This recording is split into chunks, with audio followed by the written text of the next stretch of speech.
Hello दोस्तों, स्वागत है आपका हमारी साइकोलॉजी क्लासेस में। तो आज हम आपको बताने जा रहे हैं एक एग्जाम पेपर के बारे में जो MA 4 सेमेस्टर का है। आप यहाँ पे देख सकते हैं जो एग्जाम पेपर है वो मेन एग्जामिनेशन जून 2023 का है। यहाँ पे देखो ये साइकोलॉजी का एग्जाम पेपर है, एजुकेशनल साइकोलॉजी।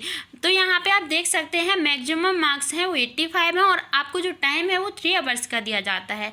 यहाँ पे जो नोट लिखा हुआ है उसमें लिखा हुआ है सभी प्रश्नों के उत्तर दीजिए, नोट अटेम्प्ट ऑल क्वेश्चंस। ठीक है, सेक्शन ए में आप देख सकते हैं लघु उत्तरीय प्रश्न पूछे गए हैं जिन्हें शॉर्ट आंसर टाइप क्वेश्चन भी कहा जाता है। यहाँ पे आप देख सकते हैं इकाई फर्स्ट से कौन सा क्वेश्चन पूछा गया है। यहाँ पे ये बात बताने से पहले हम एक बात और क्लियर कर देते हैं, जिस तरीके से सेक्शन ए दिया गया है इसी तरीके से आपको सेक्शन बी दिया जाएगा और सेक्शन बी में आपको लॉन्ग आंसर टाइप क्वेश्चन दिए जाएंगे जिनको दीर्घ उत्तरीय प्रश्न भी कहा जाता है। ठीक है, यहाँ पे आप पहले क्वेश्चन रीड करते हैं, देखते हैं क्या है। शैक्षिक मनोविज्ञान के 5 परिप्रेक्ष्यों को संक्षिप्त में बताइए। ठीक है, यहाँ पे इन्होंने ये क्वेश्चन पूछा है। अथवा में आप देख सकते हैं दूसरा क्वेश्चन क्या है। दूसरा क्वेश्चन है शैक्षिक मनोविज्ञान में व्यवहारवाद को संक्षेप में समझाइए। ठीक है, इसके बाद आपका जो यूनिट सेकंड है, पहले तो ये यूनिट फर्स्ट से 2 क्वेश्चन पूछे गए हैं और इन दोनों प्रश्नों में से आपको किसी एक प्रश्न का उत्तर देना है जो कि कंपलसरी है। ठीक है, एक ही प्रश्न का उत्तर देना है। अब यहाँ पे आप देखिए यूनिट सेकंड से कौन सा क्वेश्चन पूछा गया है। यूनिट सेकंड से क्वेश्चन पूछा गया है संज्ञानात्मक मनोविज्ञान की अवधारणा को समझाइए। ठीक है, explain the concept of cognitive psychology. अब अथवा में जो क्वेश्चन पूछा गया, अथवा में कौन सा है, अथवा में पूछा गया है अधिगम के प्रकारों का वर्णन कीजिए, describe the types of learning. अब आपका यूनिट थर्ड आता है। यूनिट थर्ड से कौन सा क्वेश्चन पूछा गया, देख सकते हैं मानव विविधता के आयामों पर चर्चा कीजिए, discuss the dimensions of human diversity है। यहाँ पे आप देख सकते हैं अथवा में कौन सा क्वेश्चन पूछा गया है। अथवा में पूछा गया है सीखने की तत्परता के 4 प्रकार कौन कौन से हैं, संक्षेप में वर्णन कीजिए। ठीक है, अब यहाँ पे देखिए, यहाँ पे इकाई जो 4 है यूनिट 4 है। यूनिट 4 से कौन सा क्वेश्चन पूछा गया है, देखते हैं। वर्तमान में कक्षा में शिक्षण के लिए किन विधियों का उपयोग किया जाता है। ठीक है, तो यहाँ पे what methods are currently used for teaching in the classroom. ठीक है, अथवा में कौन सा क्वेश्चन पूछा गया है, देखते हैं। शिक्षण के लिए कौन सी विधि सर्वाधिक उपयोगी होती है, संक्षेप में बताइए।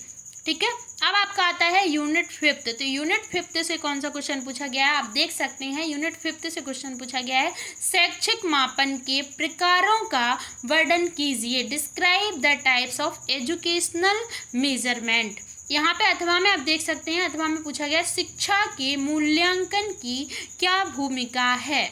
ठीक है, तो इन दोनों प्रश्नों में से आपको किसी एक प्रश्न का उत्तर देना है, कंपलसरी है। अब आते हैं आप यूनिट फर्स्ट से क्वेश्चन पूछा जाएगा सेक्शन बी का, जो कि आपका दीर्घ उत्तरीय प्रश्न होगा जिसे लॉन्ग आंसर टाइप क्वेश्चन भी कहते हैं। अब आप यहाँ पे देखिए यूनिट फर्स्ट से कौन सा क्वेश्चन पूछा गया है, सामाजिक शिक्षण सिद्धांत से आप क्या समझते हैं, इसके घटकों को उदाहरण सहित समझाइए। इसके बाद देखिए आप यहाँ पे अथवा में दूसरा क्वेश्चन पूछा गया है BF स्किनर के व्यवहारवादी सिद्धांत की व्याख्या कीजिए।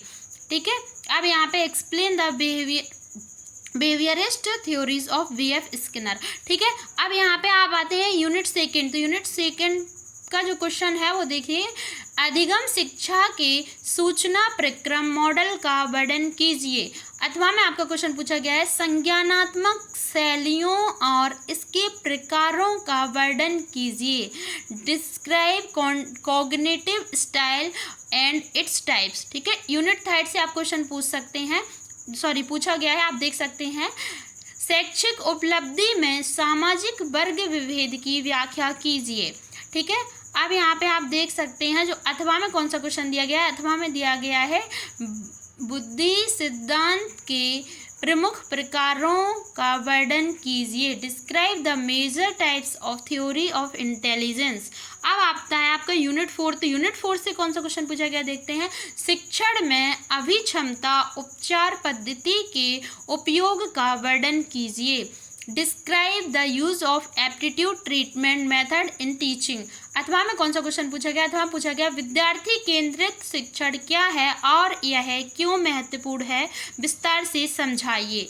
ठीक है, अब यहाँ पे जो आपका यूनिट 5 आता है, यूनिट 5 से देखिए कौन सा क्वेश्चन पूछा गया। यूनिट 5 से पूछा गया शिक्षा में आकलन से क्या तात्पर्य है और यह क्यों महत्वपूर्ण है, इसके प्रकारों को वर्णन कीजिए, इसके प्रकारों को वर्णन कीजिए। अथवा में पूछा गया है शिक्षा के परीक्षण एवं मापन की भूमिका का वर्णन कीजिए। Describe the role of testing and measurement in education. Thank you so much. I hope video आपको अच्छा लगा होगा। वीडियो को लाइक करें, चैनल को सब्सक्राइब करें, वीडियो को शेयर करना बिल्कुल ना भूलें, बेल आइकन को प्रेस करें जिससे कि हमारा अगला वीडियो आप तक पहुंच सके। Thank you so much. मिलते हैं नेक्स्ट वीडियो में।